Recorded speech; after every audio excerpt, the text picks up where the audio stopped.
Shalom Bapak Ibu terkasih, terima kasih untuk waktu yang diberikan kesempatan bagi saya. Perkenalkan saya Dahlia Sinaga, saya adalah seorang ibu bekerja dan memiliki 3 orang anak. Puji Tuhan, dalam 7 tahun terakhir ini saya dipercayakan untuk memiliki 2 anak laki-laki dan 1 orang perempuan yang menjadi berkat bagi kami. Saya akan berikan cerita singkat bagaimana saya mendapatkan berkat dari Tuhan ini. Untuk anak pertama, saya mendapatkan titipan berkat ini setelah kami menikah kurang lebih setelah 6 bulan. Tiba ke anak kedua, kami diberikan kesempatan kembali setelah 4 tahun. Saya kira saya akan memiliki 2 anak saja Bapak Ibu. Tetapi ternyata rencana manusia bukanlah rencana Tuhan, dan tahun 2022 Tuhan menitipkan kembali pada saya seorang bayi. Dari pertumbuhan anak saya yang kedua di tahun 2020, kita masuk ke dalam zaman COVID. Dan setelah zaman COVID tersebut, kita memang banyak melakukan rutinitas WFH dan sometimes juga pergi ke kantor. Di situ memang saya sekeluarga pola hidup untuk sehat, di mana kegiatan olahraga kita bisa lakukan di rumah, kemudian quality time itu semakin bonding sejak COVID tersebut. Karena kita pagi, siang, sore ketemu mereka terus. Ternyata Tuhan izinkan dan saya hamil tahun 2021 dan 2022 saya melahirkan. Yang mau saya ceritakan adalah sewaktu saya hamil di anak ketiga. Jadi saya baru tahu hamil pun setelah usia kandungan itu hampir 2 bulan. Saya memang bertanya-tanya, kok saya tidak datang bulan seperti biasanya. Setelah saya cek ternyata saya positif. Bapak Ibu tahu, sebenarnya bisa dibilang happy juga tidak, karena saya tidak prediksi bahwa saya akan mendapatkan garis positif 2 itu. Ternyata itu berkelanjutan, dan memang jika kita tanamkan hal tidak, itu akan terpengaruh sekali dalam kehidupan. Dan setelah saya tahu saya positif hamil, ternyata saya ignore selalu dalam kehidupan saya, dan saya tidak ingin bayi tersebut. Sampai di titik setelah 3 bulan ternyata saya tidak mau makan, dan saya sangat tidak memperdulikan. Akhirnya tiba saya menemukan bahwa saya ternyata menemukan flek dan saya harus pendarahan dan segera dilarikan ke rumah sakit. Waktu di rumah sakit seharusnya saya diberikan semangat, tetapi dokter malah memberikan komentar yang berbeda. Kenapa ibu seperti ini? Seperti tertekan batin bayi tersebut jika ibu tidak happy. Ibu banyak sekali rumah tangga di luar sana yang menginginkan anak sedangkan ibu mengabaikannya. Bagaimana mungkin itu bisa terjadi pada ibu?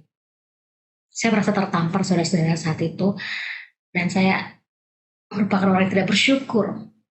Entah kenapa saya dikuasai kegelapan mungkin saat itu, dan saya tidak ingin selalu. Tapi setelah dapat ujangan tersebut, saya nangis dan saya minta ampun sama Tuhan, dan saya katakan bahwa Tuhan, jika Tuhan mengizinkan, saya akan menyayangi dia seperti anak saya yang pertama dan kedua.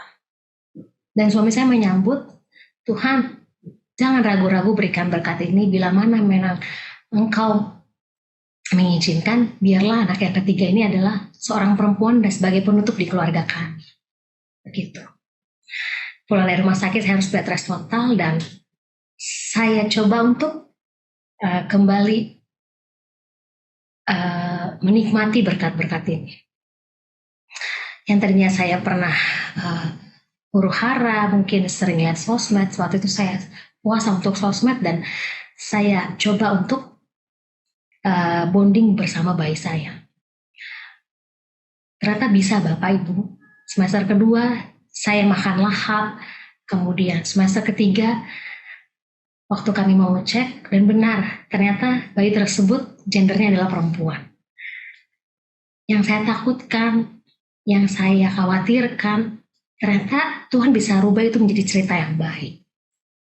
Bila mana kita refer pada cerita Ayub, di Ayub 2 ayat 10 dikatakan bahwa, masakan engkau hanya mau menerima yang baiknya saja dari Tuhan. Gitu. Ayub bisa kehilangan semua keluarganya, tetapi begitu saya mendengar cerita tersebut dan itu saya praktikkan, bahwa saya menerima sesuatu yang luar biasa, malah saya ignore, itu menjadi dosa bagi saya. Setelah anak kami lahir, di situ saya memohon ampun, dan juga saya mengatakan bahwa Tuhan kau sangat baik, engkau sangat mengizinkan ini semua boleh terjadi, bahkan sampai ketika proses sesi bayi saya lahir pun, sebenarnya dia belum cukup umur waktunya. Tapi perhitungan manusia berbeda dengan perhitungan Tuhan. Sehingga yang tadinya bayi harus disiapkan untuk masuk ke ruangan NICU, ternyata dia lahir sempurna. Dan saat ini bayi tersebut sudah hampir berusia 2 tahun, dan dia adalah anak penutup kami dan betul seorang wanita yang cantik. Yang mau saya bagikan adalah, bila mana kita berdoa dan meminta yang terbaik sama Tuhan, Tuhan pasti akan berikan. Ada satu ayat pegangan yang boleh saya bagikan kepada Bapak Ibu semua. Terdapat dalam Mazmur 90 ayat 12, ajarlah kami menghitung hari-hari kami sedemikian, hingga kami beroleh hati yang bijaksana. Saya yakin, bila mana keluarga-keluarga muda yang sudah menerima berkat melalui anak saat ini, kita adalah orang yang sangat terberkati dengan berkat yang sudah Tuhan titipkan. Dan bila mana ada Bapak Ibu, bahkan keluarga muda yang ingin merencanakan ataupun menginginkan buah hati, saya yakin dan percaya Tuhan akan memberikan tepat pada waktunya. Untuk itu, tetaplah berpengharapan, tetaplah teguh pada janji Tuhan, karena semuanya akan indah pada waktunya. Kiranya kesaksian yang boleh saya bagikan ini boleh menjadi penyemangat juga bagi ibu-ibu yang sedang berjuang hamil. Jangan goyah, Tuhan besertamu, segala keluh kesahmu Tuhan akan hapuskan. Biarlah nama Tuhan selalu dipermuliakan. Saya bawa dalam nama Tuhan Yesus. Tuhan memberkati kita semua. Amin.